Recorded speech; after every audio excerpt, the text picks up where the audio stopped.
Bismillah, salatu wassalamu ala Rasulillah. Thank you again, my brothers and sisters, for joining me where we speak about Sirat Rasulullah sallallahu alayhi wasallam and the many lessons that we learn from him. So today we'll talk about the time of Rasulullah sallallahu alayhi wasallam and his good treatment of captives. Now, with all these continuous raids and all of these expeditions that were very, very customary and very, very normal of that age, it was also very, very common that a lot of people would be taken captive or held prisoner in the process.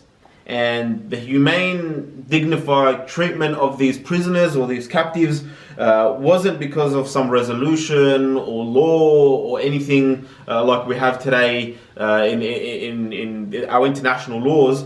It was only because of Rasulullah sallallahu alaihi wasallam's person and the way Islam or our deen had instructed us to treat those people. And we convey this, or we deliver this message to you guys, particularly in the way where the captives in the Battle of Badr were treated.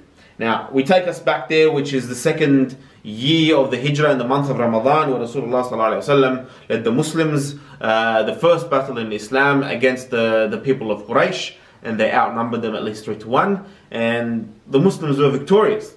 And they took an unprecedented number of captives at that time. There were around 70 well-known mushrikeen that were taken captives by the Muslims. And Rasulullah sallallahu alaihi wasallam, he demanded the proper treatment of those captives. And he said, by honoring them in accordance with which they were given good food to eat. Now, Abu Aziz was one of those captives. And he was the brother of Mus'ab bin Umayr, who was a distinguished Ansari companion who held the banner of war at the Battle of Badr. Now, the person who was named Abu Aziz, he was a very, very strong leader to his people. And he was the son of a very, very wealthy woman. And he was captured by this Ansari man by the name of Abu Yusuf. And this Ansari man was dragging Abu Aziz or escorting Abu Aziz through Medina when he was passed by his brother Mus'ab bin Umayr.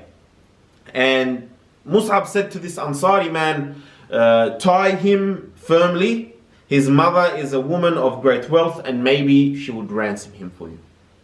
Astonished by this, Mus'ab's instructions, this Ansari man, Abu Aziz said, my brother, is this your instructions regarding me? And Mus'ab, acting on the principle where you love for the sake of Allah and you also hate for the sake of Allah, he said he replied to him by saying, he is my brother. Speaking about the Ansari man Abu Yusuf, meaning his brother in Islam. He acknowledged him as his brother in Islam. Now, it's worth noting that the mother of Aziz, she asked, what is the highest ransom the people of Quraysh had ever paid? And they responded 4,000 dirham, which was a very, very large amount. So she decided to gather 4,000 dirham and send that to Medina as ransom for her son. Now, looking at this, the Ansari man was very, very poor. He wasn't well off and he was needy. And in spite of this, he would still feed his captives bread. Now, we look at bread today as something very, very common, something we have in the morning, something, we don't look at it twice. But back then, bread was very, very expensive, and it was very, very rare, and it was very, very filling. And he would offer his captive bread, and him and his family, the Ansari man, the Muslim man, would eat dates. And dates were very, very cheap, they were readily available, and it was something that was very, very common. It was described as a lesser food to bread.